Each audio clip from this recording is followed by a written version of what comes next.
ప్రభునందు ప్రేమించబడిన దేవుని బిడ్డలకు అందరికీ ప్రైజ్ ది లార్డ్. దేవునికి మహిమ కలుగును గాక. చాలా రోజుల తర్వాత నేను మీ ముందుకు వస్తున్నాను. మరి సండే స్కూల్ ప్రోగ్రాము తర్వాత నా కుటుంబ కార్యక్రమాలు పెట్టినందువలన నేను రాలేకపోయిన క్షమించాలి. మరి ఈనాడు మీకు దేవుని యొక్క సందేశమును వాక్యమును దేవుడు నా ద్వారా మీకు బయలుపరుస్తాడు. మరి అంతకు ముందుగా నేను మిమ్మల్ని రిక్వెస్ట్ చేసుకోవడం, మరి అందరూ చూచువారు వినువారు దయచేసి షేర్ చేయండి, సబ్స్క్రైబ్ చేయండి, బెల్ సింబల్ నొక్కండి. చిన్న పాట పాడుకొని మనం వాక్యంలోకి వెళ్దాం. జీవితమంతా నీ ప్రేమ గానం ప్రణతింతుమో యేసు ప్రభువా, ప్రచురింతుమేము నీ కీర్తి ఆనందగానంబుతో. సర్వ సమయములలో నీ స్తుతి గానం, ఎల్ల వేళల యందు నీ నామమనం. సర్వ సమయములలో నీ స్తుతి గానం, ఎల్ల వేళల యందు నీ నామధ్యానం. మాకది మేలు ఈ జీవితమున, స్తుతింతుమో రక్షకా. జీవితమంతా నీ ప్రేమ గానం ప్రణతింతుమో యేసు ప్రభువా, ప్రచురింతుమేము నీ కీర్తి ఆనందగానంబుతో. సృష్టినంతటినీ నీ మాట చేత సృజించితివిగా మా దేవదేవా. సృష్టినంతటినీ నీ మాట చేత సృజించితివిగా మా దేవదేవా. నీ ఘన మగు మహిమన్ వర్ణింపతరమా, స్తుతింతుమో రక్షకా. నీ ఘన మగు మహిమన్ వర్ణింపతరమా, స్తుతింతుమో రక్షకా. జీవితమంతా నీ ప్రేమ గానం ప్రణతింతుమో యేసు ప్రభువా, ప్రచురింతుమేము నీ కీర్తి ఆనందగానంబుతో.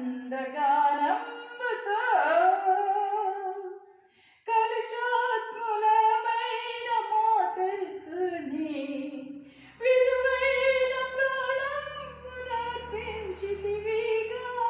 కలుషాత్ములమైన మోకరుకుని విలువైన ప్రాణమునర్పించితివిగా. కలువరి గిరిపై చూపిన ప్రేమన్ స్తుతింతుమో రక్షకా. కలువరి గిరిపై చూపిన ప్రేమన్ స్తుతింతుమో రక్షకా. జీవితమంతా నీ ప్రేమ గానం ప్రణతింతుమో యేసు ప్రభువా, ప్రచురింతుమేము నీ కీర్తి ఆనందగానంబుతో.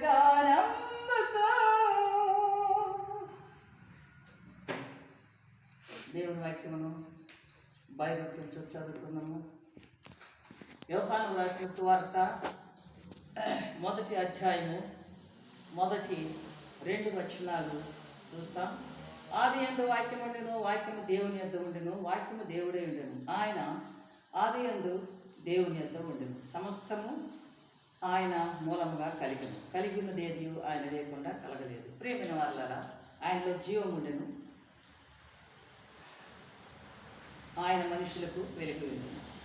ఆది యందు వాక్యం ఉండెను, వాక్యము దేవుని యొద్ద ఉండెను. మరి ఇదే అధ్యాయంలో 14వ వచనం చూచినట్లయితే, ఆ వాక్యం శరీరధారి కృపాసత్య సంపూర్ణుడుగా మన మధ్య నివసించెను. తండ్రి వలన కలిగిన అద్వితీయ కుమారుని మహిమ వలె మనము ఆయన మహిమను కనుగొంటిమి. ప్రియమైన వారులారా, ఆది యందు వాక్యం ఉండెను, దేవుని యొద్ద వాక్యం ఉండెను. ఆయన మరి 14వ వచనంలో శరీరధారి అయి మన మధ్యకు ఉన్నాడని సెలవిస్తున్నాడు. పరిశుద్ధ గ్రంథంలో దేవుడు మనకు సెలవిస్తున్నాడు. దేని ద్వారా? వాక్యం ద్వారా మనం ఇవన్నీ తెలుసుకుంటున్నాం. మరి వాక్యం అంటే ఏంటి?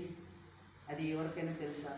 చాలామందికి తెలుసు, తెలియని వాళ్ళు చాలామంది ఉన్నారు. ఈ వాక్యమును మరి స్వార్థం కొరకు ఎవరినైనా అవమానించడానికి వాక్యమును వాడుకోకూడదు. మరి ఈ వాక్యమును వారి మీద విమర్శిస్తూ వాక్యమును వాడుకోకూడదు. ఈ వాక్యమును దేవుని బిడ్డలకు మనం ప్రచురించాలి. మన జీవితం అంతా మనం సుఖభోగాలు అనుభవించినా, మనం సంతోషంగా ఉన్నా, దుఃఖంలో ఉన్నా, చివరికి మనం చేయాల్సినటువంటి పని దేవుని వాక్యమును మనం ప్రచురితమే మన జీవితంలో ముఖ్యమైనటువంటి అంశమని మన వాక్యములో చెప్పబడింది. ఇప్పుడు పాడినటువంటి దేవుని స్తుతి గీతంలో జీవితం అంతా నీ ప్రేమ గానం, నిన్ను ప్రశ్నించునో యేసు ప్రభువాన్ని. మరి మన కొరకు, నీ కొరకు, నా కొరకు ఆయన మరి ఆది యందు దేవుని యొద్ద వాక్యమును, ఆయన లేకుండా ఏది కలగలేదంటే ఈ భూమి ఆకాశమును సృజించిన దేవుడు యేసుక్రీస్తు లేకుండా, ఆయన కుమారుడు లేకుండా ఏది చేయలేదు. మన వాక్యం అంతా చూసినట్లయితే ఆయన దేవుని యొక్క సృష్టి చూసి, తండ్రి అయిన దేవుడు సృష్టించినటువంటి ఈ భూమి ఆకాశములను, సూర్యచంద్ర నక్షత్రములను, మరి వృక్షరాశులను, జలరాశులను, సముద్ర రాశులను, మరి ఈ మానవ కోటిని మట్టి చేసి, బొమ్మలు చేసి, మరి ఆయన నాసికారంభంలో మరి ఊరినప్పుడు ఇవన్నీ సృష్టి కార్యక్రమం చేసినప్పుడు యేసుక్రీస్తు వాక్యమైనటువంటి యేసయ్య అక్కడ ఉన్నట్లు మనం వాక్యములు చూస్తున్నాం. ప్రియులారా, యేసుక్రీస్తు లేకుండా ఏది జరగలేదంట. ఆయన చూస్తూ, ఈ సృష్టిని చూసి కూడా ఆయన ఆనందించినటువంటి మరి ఆ వాక్యం కూడా మనము మరి పరిశుద్ధ గ్రంథంలో మనం చూసి ఉంటున్నాం. ప్రియులారా, మరి వాక్యమే శరీరధారి కృపా సత్య సంపూర్ణుడుగా మన మధ్య నివసించెను. ప్రియులారా, ఆయన మహిమను మనం కనుగొన్నాం, ఆయన మహిమలో మనం చూస్తున్నాం. ఆ వాక్యమే మనకు వెలుగై ఉంది, నీ పాదములకు దీపమై ఉంది, నీ త్రోవకు వెలుగై ఉంది. వాక్యం అంటే యేసుక్రీస్తు. అంటే వాక్యమే దీపమై అంటే నీకు ముందుగా యేసుక్రీస్తు నీ మార్గంలో నడుస్తున్నాడు. నీ త్రోవలో వెలుగై యేసుక్రీస్తు నీకు చీకటిలో నడుస్తున్నప్పటికీ నిన్ను వెలుగులేక ఆయన తీసుకొస్తున్నాడు. ఆ వెలుగే వాక్యము, ఆ దీపమే వాక్యము, ఆ వాక్యమే యేసుక్రీస్తు అనేది మీరు గుర్తించాలి. ప్రియులారా, మరి వాక్యము నిరర్ధముగా ఎప్పుడంటే అప్పుడు ఏ సమయంలోనూ వాడుకోబడుతున్నాం. ఎప్పుడంటే అప్పుడు మరి పందుల ముందు ముత్యములు వేసినట్లని వాక్యంలో కూడా మరి చూస్తున్నాం మనం. మరి ఈ వాక్యమును ఎప్పుడంటే అప్పుడు మనము చెప్పిన ఈ వాక్యాన్ని మనం ఉపయోగించిన పందులు ఏం చేస్తాయి? పందుల ముందు ముత్యాలు వేస్తే బురదలో తొక్కేస్తాయి వాక్యాన్ని. కాబట్టి మరి దేవుడు మరి విశ్వాసులు, భక్తులు మరి ఈ వాక్యమును ఆ విధంగా పోల్చి ముత్యాలతో సమానంగా పోల్చి ఉంటున్నారు. ఆ ముత్యములు తీసుకెళ్ళి పందుల ముందరేస్తే వాటి యొక్క విలువ తెలియదు. పందులకి ఏం చేస్తాయి? బురద గుంటలో తొక్కేస్తాయి. అలాంటిది ముత్యముల కన్నా గొప్ప విలువైనటువంటి వాక్యము, ఆ వాక్యమైన యేసయ్యని తీసుకెళ్ళి బురదలో మనము వేయకూడదు. ఎవరికంటే వాళ్ళకి చెప్పకూడదు. ఏ సమయంలోనూ మనము ఎక్కడ చెప్పాలను, ఏ సమయంలో మనం వాక్యం చెప్పాలను, ఎవరికి చెప్పాలను, ఆ విధంగా మన వాక్యమును మనము దేవుని ప్రార్థన ద్వారా వాక్యం చెప్పాలనుకున్నప్పుడు ఆయన మన ద్వారా ఆయన బయలుపరుస్తాడు ఆ సత్యాన్ని. మన ఇష్టానుసారంగా వాక్యాన్ని వాడుకోకూడదు అనేది మన పరిశుద్ధ గ్రంథంలో చెప్పబడుతున్నది. ప్రియులారా, మరి వాక్యం అంటే పరిశుద్ధ గ్రంథంలో ఏదో బైబిల్లో వాక్యం ఉందని మనం అనుకోకూడదు. ఈ పరిశుద్ధ గ్రంథమే యేసుక్రీస్తు, ఈ బైబిలే యేసయ్య, ఈ వాక్యమే పరలోకము నుంచి శరీరధారై నీ కొరకు, నా కొరకు మరి ఆయన సిలువ మరణములో, యజ్ఞములో బలి బలేవుటకు మరి దేవుని గొర్రెపిల్లగా ఆయన వచ్చి బలి అయినట్టు మనం చూస్తున్నాం. శరీరమును మా రక్త మాంస శరీరముతో దేవుని యొక్క ఆత్మతో వచ్చినటువంటి యేసుక్రీస్తే ఈ వాక్యమని మీరు తెలుసుకోవాలి. మరి ఇంకా కూడా మరి 119వ దావీదు కీర్తనలో చూసినట్లయితే 9వ వచనము 10, 16, 17 యవనులు దేని చేత తమ నడతను శుద్ధిపరుచుకుందురు, నీ వాక్యములను బట్టి దానిని జాగ్రత్తగా నడుచుకుని చేతనే కదా. మరి యవనస్తులు తన ప్రవర్తనను ఏ విధంగా శుద్ధిపరుచుకుంటారు? చాలామంది మరి ఈ వాక్యమును బట్టి దానిని జాగ్రత్తగా చూచుకుంటాయి కదా. అంటే వాక్యమే యవనస్తులను కూడా మార్చి మంచి త్రోవలో నడిపిస్తుంది. వాక్యం ఈ త్రోవకు నేను వెలుగై ఉన్నానని వాక్యం చెప్పబడింది. అదే 119వ దావీదు కీర్తనలో ఏముంది? నీ వాక్యము నన్ను నడిపించును, నీ వాక్యమును నేను మరొకుందును, నీ వాక్యమును బట్టి నేను నడుచుకుందును, వాక్యమే నన్ను బ్రతికించును, వాక్యమే నన్ను నడిపించును, బాధలో ఉండి తప్పించును. ఇంకా మనం పరిశుద్ధ గ్రంథం చూసుకుంటూ వెళితే వాక్యమును గురించి దేవుడు మనకి ఎన్నో సత్యమును బయలుపరిచాడు. నువ్వు ప్రార్థన చేస్తే ఆ ప్రార్థన పరలోకపు తండ్రి దగ్గరికి చేరాలన్నా నీకు ఈ వాక్యము కావాలి. వాక్యం అంటే ఈ వాక్యమైన యేసయ్య నీకు మధ్యవర్తిగా, దేవునికి నీకు మరి మధ్యవర్తిగా ఈ వాక్యమైన యేసయ్య నీకు వాక్యమైన యేసయ్య మరి మధ్యవర్తిగా పనిచేస్తున్నాడు. నీ ప్రార్థన దేవునికి చేరాలన్నా కూడా మరి నీకు వాక్యము కావాలి. వాక్యమైన యేసయ్య నీకు కావాలి. నువ్వు నడవాలన్నా నీ త్రోవకు యేసయ్య కావాలి. నీ రోగము బాగవ్వాలన్నా యేసయ్య కావాలి. నీకు వాక్యమైన యేసయ్య కావాలి. నీవు బయటకు వెళ్ళాలన్నా వాక్యమైన యేసయ్య కావాలి. మరి నీ బ్రతుకులో బాధలలో శ్రమల నుంచి నువ్వు తప్పించుకొని నువ్వు రక్షింపబడాలన్నా నీకు ఈ వాక్యమైన యేసయ్య కావాలి. మరి వాక్యమే నిన్ను నడిపిస్తుంది, వాక్యమే నిన్ను బ్రతికిస్తుంది, వాక్యమే నిన్ను కాపాడుతుంది. గనుక ప్రియులారా, వాక్యము నిరర్ధకముగా వాడుకోకూడదు. నిరర్ధకమైనటువంటి వేళలో వాక్యమును వాడకూడదని నేను మీకు తెలియజేస్తున్నాను. వాక్యము మరి నా పూర్ణ హృదయముతో నిన్ను వెతికి ఉన్నాను, నన్ను నీ ఆజ్ఞలను విడిచి తిరగనీయకము. ప్రియులారా, నా పూర్ణ హృదయంతో నేను నిన్ను వెతికినాను దేవా, నీ ఆజ్ఞలు విడిచి నేను తిరగకుండా ఉండునట్లు, నీ ఎదుట నేను పాపం చేయకుండా ఉండునట్లు నా హృదయంలో నీ వాక్యమును ఉంచుకొని ఉన్నాను.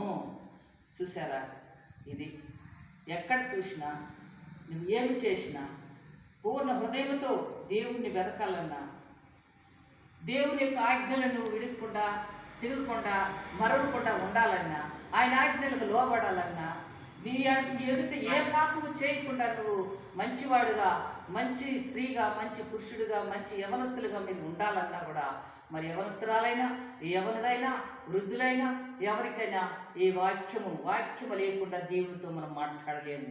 వాక్యము లేకుండా నీ ప్రార్థన దేవునికి చేరదు. వాక్యము లేకుండా నీ స్తుతిగానము దేవునికి వినిపించదు. వాక్యము లేకుండా, వాక్యమైన యేసయ్య లేకుండా పరలోక భారం తెరువబడదు. ప్రియులారా, వాక్యము మీ హృదయంలో ఉంచుకోనమని వాక్యము మరి కీర్తన గ్రంథంలో చెప్పబడుతున్నది. మరి వాక్యము ఇది పట్టినప్పుడే మనకు యేసుక్రీస్తుని మనము ఆయన్ని ముట్టినట్టే మనం గుర్తించాలి. మన శరీరధారి మన మధ్యన ఉంటున్నాడు. పరిశుద్ధ గ్రంథం మనం చదువుకున్నప్పుడు, యేసయ్యతో మనం మాట్లాడినప్పుడు, ఈ వాక్యం చదివితే వాక్యం చూస్తే యేసుక్రీస్తుని చూసినట్లే. వాక్యం చదివినప్పుడు వాక్యం ద్వారా దేవుడు మాట్లాడతాడు మనతో, సత్యము దేవుడు బయలుపరుస్తాడు. మన జీవితంలో ఏదైనా సమస్యలు వచ్చినప్పుడు మరి ఏదైనా కూడా మరి వాక్యం చదివినప్పుడు వాక్యం ద్వారా ఆయన చిత్తమును మనకు బయలుపరుస్తాడు. మరి దయచేసి మీరు బయటికి వెళ్ళినా, ఉద్యోగాలకు వెళ్ళినా, కాలేజీలకు వెళ్ళినా, స్కూల్కి వెళ్ళినా, పనులకు వెళ్ళినా, కూలి పనులకు, రైతు పనులకు, పొలం పనులకు, ఎక్కడికి వెళ్ళినా వాక్యము చదివి, వాక్యమును చూచి, వాక్యము ద్వారా ఆ రోజు వాక్యముకి దేవుడు ఏం బయలుపరుస్తాడో వాక్యం చూసి ప్రార్థన పూర్వకంగా వెళ్ళండి. వాక్యం చదవకుండా మీ ప్రార్థన చేరదు. ఎందుకంటే నీకు నాకు మధ్యలో, నీకు దేవునికి మధ్యవర్తిగా యేసయ్య, వాక్యమైన యేసయ్య మధ్యవర్తిగా ఆయన చేస్తున్నాడు. త్రిత్వ దేవుడు, తండ్రి అయిన దేవుడు, కుమారుడు, పరిశుద్ధాత్మ, త్రియేక దేవుడు ఏకమై మన పనులు మనకు సమస్తమును ఆయన మనల్ని నడిపిస్తున్నాడు. కనుక వాక్యాన్ని ఏదో పరిశుద్ధ గ్రంథంలో ఏదో వాక్యం ఉంది, ఈ సమయానికి మనం ఈ వాక్యం పెడతాం, ఈ వాక్యము మనం ఉపయోగించుకుంటామని అట్లా వాడుకోకూడదు నిరర్థకంగా అనవసరంగమైన పరిస్థితుల్లో. దయచేసి వాక్యమే యేసుక్రీస్తు, యేసుక్రీస్తే వాక్యము, వాక్యమైన యేసయ్యే మరి మీరు తలంచుకొని, మీరు గుర్తించుకొని ఆ వాక్యమును పరిశుద్ధంగా భయభక్తులతో మీరు వాక్యమును మీ జీవితంలో వాక్యమును చదువుకోవాలి, ధ్యానించుకోవాలని నేను మీకు తెలియజేస్తూ మరి నేను ముగించుకుంటున్నాను. ప్రార్థిస్తాం.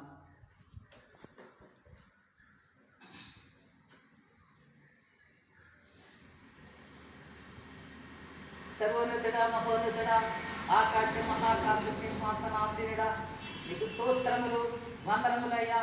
పరిశుద్ధుడు అయిన నా దేవ, దయగల తండ్రి, ఆది అంతమైన తండ్రి, స్తోత్రములు నాయన. తండ్రి, అగ్ని జ్వాలల కనులు గలవాడా నీకు స్తోత్రములు తండ్రి. మహామహిమ గల దేవానికి స్తోత్రములు నాయన. ధవళవర్ణుడా, రత్నవర్ణుడా, నా ప్రియమైన తండ్రి నీకు స్తోత్రములు నాయన. సర్వ సృష్టికి కారణభూతుడు అయిన నా ప్రేమల తండ్రి నీకు స్తోత్రములు. సర్వాధికారమైన తండ్రి, సార్వభౌమత్వముల తండ్రి నీకు స్తోత్రములు నాయన. పరిశుద్ధుడా, మరి నాయన చాలా కాలం తర్వాత నన్ను మన ఫిలదెల్ఫియా ఛానల్ గొప్ప నేను ప్రకటించుటకు నాయన నాకు ఈ భాగ్యం ఇచ్చిన మహాదేవానికి స్తుతి స్తోత్రములయ్యా. నేను ఆ ద్వారా నీ బయలుపరిచినటువంటి వాక్యమైన యేసయ్యను గురించి చెప్పినందుకు నీవు ఈ భాగ్యాన్ని ఇచ్చిన దేవ స్తోత్రములు.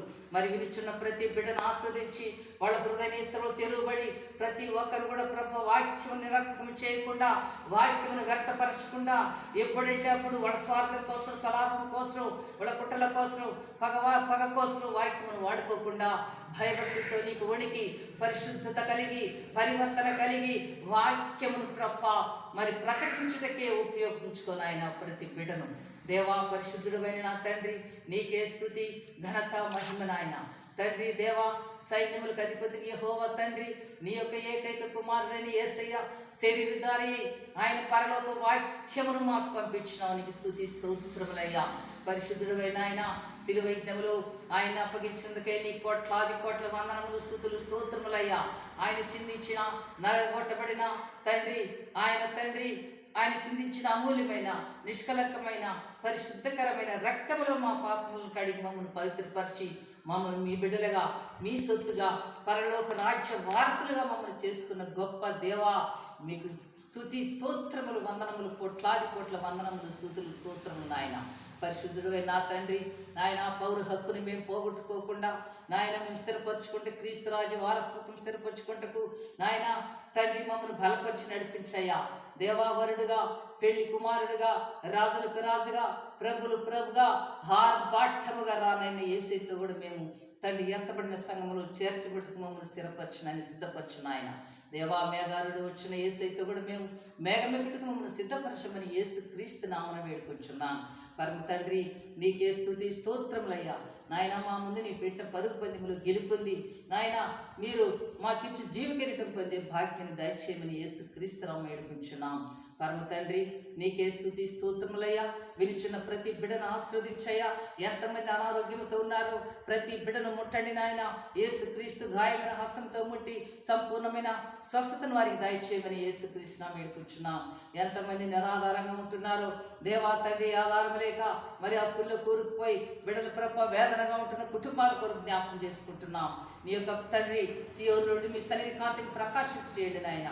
పరిశుద్ధాత్మ శక్తిని కుమరించిన నాయన. దేవా, పరిశుద్ధుడు అయిన తండ్రి, ఉద్యోగాలకు వెళ్తున్నటువంటి బిడ్డలను నాయన రక్షించి కాపాడండి నాయన. దేవా, వారి పిల్లలను ఆశ్రయించిన ఆయన.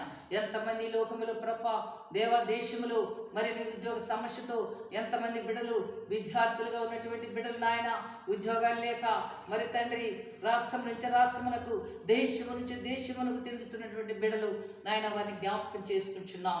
దేవా, దేశమును కాపాడు నాయన. మా దేశమును కాపాడి మా దేశ నాయకులను కాపాడండి. దేశాన్ని రక్షించండి, ప్రజలు రక్షించండి. ఈ ప్రజలను క్షేమంగా పరిపాలించుటకు, ప్రజల యొక్క సమస్యలను పరిష్కారం చేయటకు దేశ నాయకులకు నాయన మీరు దయా, జాలి, కనికరమును పుట్టించమని యేసుక్రీస్తు నామమున వేడుకొంచున్నాం. విద్యార్థుల పట్ల మీ దయను, జాలిని చూపించిన ఆయన తండ్రి తల్లిదండ్రులకు విధేయులై మరి నాయన చక్కటి విద్యావంతులుగా మీ నామమునకు మహిమకరంగా మీ నామం కనపరిచినట్లు యేసుక్రీస్తు యొక్క యువ సైనికులుగా వారిని తండ్రి సిద్ధపరచమని యేసుక్రీస్తు నామమున వేడుకొంచున్నాం. ప్రపంచ దేశాలు కూడా ప్రభా పరిశుద్ధుడా నాయన కరోనా వచ్చినప్పటి నుంచి దేశము మారిపోయింది, ప్రజల యొక్క గుణగణాలు మారాయి దేవ. రకరకాలుగా తండ్రి మేము వార్తలు వింటున్నాం, వీటన్నింటినీ చూస్తుంటే నాయన కాలం సమీపమైంది, ప్రభు యొక్క రాకడ సమీపంలో ఉందని మేము తలుచుకుంటున్నాం తండ్రి. అందరికీ కూడా అది గుర్తింపు చేయను ఆయన, మరి విశ్వాసంలో సడలిపోయిన బిడ్డలకు గుర్తు చేయను ఆయన తండ్రి. దేవ ప్రతి క్రైస్తవ సంఘం మనకు గుర్తింపు చేయను ఆయన తండ్రి. నాయన ప్రతి సేవకులు ప్రభ విత్తబడు వాక్యమును ప్రభ 30 దంతలుగా 60 దంతలుగా 100 దంతలుగా 1000 ఫలింపు చేయ తండ్రి. దేవా నాయన తండ్రి మరి సంఘములన్నింటినీ ఐక్యపరిచిన ఆయన, సంఘంలో ఐక్యపరిచి ఒక మహాసైన్యముగా యేసుక్రీస్తు నాయకత్వంలో నడిపించమని యేసుక్రీస్తు వేడుకుంటున్నాం. అపవాది పొంచుంటున్నాడు, సింహం వలె గర్జిస్తున్నాడు, ధరుముకొస్తున్నాడు ఆయన. ఈ లోకాధికారిని ఎదిరించి పోరాడి జయించే శక్తిని ప్రతి క్రైస్తవ బిడ్డకు, సహోదరులకు, యవనస్తులకు, వృద్ధులకు ప్రతి బిడ్డకు దయచేయమని యేసుక్రీస్తు వేడుకుంటున్నాం. పరమ తండ్రి దేవా, ఈ దేశంలో నాయన ప్రజలలో మరి రకరకాల వాళ్ళు ఉన్నారు. ఉద్యోగస్తులు ఉంటున్నారు, రైతులు ఉంటున్నారు, కూలీలు ఉంటున్నారు, పేదలు, దీనులు, ప్రభా దిక్కులేని పిల్లలు ఎంతో మంది ఉంటున్నారు నాయన. వారి సమస్యలన్నింటినీ పరిష్కరించమని, అవి పరిష్కరించేటకు నాయన ప్రభుత్వం యొక్క మరి తండ్రి వారిని ప్రేరేపించి సహాయం చేయటకు, ప్రజాక్షేమం కోరి పరిపాలించుటకు వారికి కూడా నీ సహాయమును నాయన దయచేయమని యేసుక్రీస్తునామని వేడుకుంటున్నాం. పరమ తండ్రి నీవే మాకు తోడైన నడిపించయ్యా. మరి యూట్యూబ్ ఛానల్లో తండ్రి ఎంతమంది సేవకులు, సహోదరులు, సహోదరులు సేవ చేస్తున్న ప్రతి బిడ్డని జ్ఞాపకం చేసుకుంటున్నాం. విత్తబడు వాక్యమును విత్తువారిని జ్ఞాపకం చేసుకుంటున్నాం. అయ్యా నేను స్తుతి గానములతో మధురమైన స్వరములతో స్తుతించున్న ప్రతి బిడ్డని జ్ఞాపకం చేసుకుంటున్నాం తండ్రి. వారందరినీ కనికరించిన ఆయన నీ సేవలు అయ్యా నీ సన్నిధిలో స్తుతించుటకు, నాయన స్తుతుల ద్వారా నేను మహిమపరచుటకు వారందరికీ కావాల్సినటువంటి ఆయుధములను నాయన బుద్ధిని, బలముని, జ్ఞానం, శక్తిని దయచేయనైనా వారి కుటుంబాలను ఆస్వాదించాయా.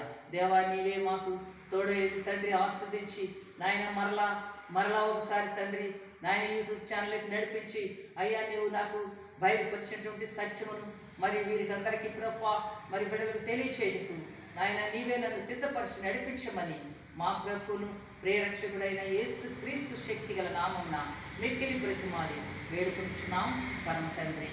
ఆమేన్. తండ్రి అయిన దేవుని ప్రేమ నుండి, ప్రభు అయిన యేసుక్రీస్తు యొక్క కృపా సమాధానం, పరిశుద్ధాత్మ యొక్క అన్యోన్య సహవాసం కాపుదల సదాకాలము మీకు తోడైంది కాచి కాపాడుగాక.